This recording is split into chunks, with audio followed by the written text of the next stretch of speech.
জামাতে ইসলামী বাংলাদেশ একসময় বিএনপির জোট সঙ্গী ছিল এবং তারা একসঙ্গে জোটবদ্ধভাবে নির্বাচন করত এবং বিএনপির আমলে জামাতের দুজন প্রভাবশালী নেতা মন্ত্রিত্ব গ্রহণ করেছিল, একজন মতিউর রহমান নিজামী, অপরজন আলী হাসান মুজাহিদ।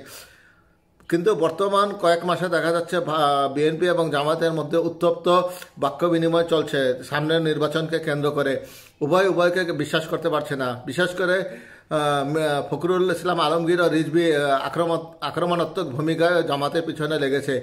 জামাতও কৌশলে তাদের উত্তর দিচ্ছে। গতকালকে রিজভী আহমেদ বলেছে জামাত একটি মুনাফিক দল, মুনাফিকই তাদের একটি কাজ।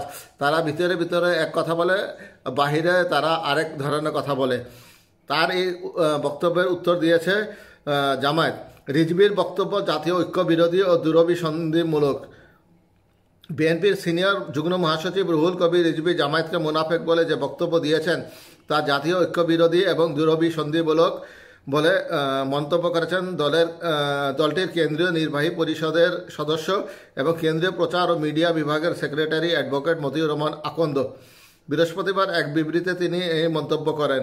মতিউর রহমান আকন্দ বলেন, জনাব রিজভী জামায়াতের বিরুদ্ধে এসব কথা উচ্চারণ করে আসলে কি অর্জন করতে চান তা আমাদের কাছে স্পষ্ট নয়। ফ্যাসিবাদ মুক্ত বাংলাদেশে দেশকে যখন ঐক্যবদ্ধভাবে এগিয়ে নিয়ে যাওয়ার কথা, সেই মুহূর্তে তার এই বক্তব্য জাতীয় ঐক্য বিরোধী এবং দূরভিসন্ধিমূলক।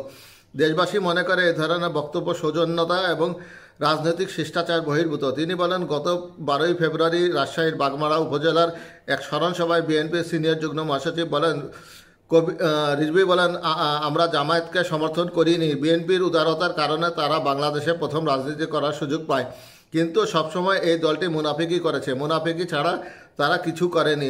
মর্মে যেসব মন্তব্য করেছে তা আপত্তিকর, ভিত্তিহীন ও রাজনৈতিক উদ্দেশ্যে প্রণোদিত। আমরা তার এই বক্তব্যের নিন্দা ও প্রতিবাদ জানাচ্ছি।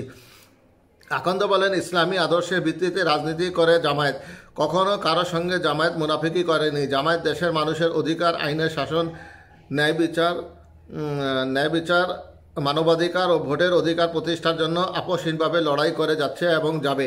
তার এসব কথার কোনো ভিত্তি নেই। তিনি আরও বলেন, জামায়াত ইসলামীর রাজনীতি ভারতের আধিপত্যবাদ ও ফ্যাসিবাদের বিরুদ্ধে। জামায়াতের এই ভূমিকা গোটা জাতি গ্রহণ করেছে, আর এ কারণে সম্ভবত জনাব রিজভীর গাত্রদাহ সৃষ্টি হয়েছে। আমরা এ ধরনের বিভ্রান্তিকর ও অপবাদ আরোপের রাজনীতি থেকে বিরত থাকার জন্য সংশ্লিষ্ট সকলের প্রতি আহ্বান জানাচ্ছি।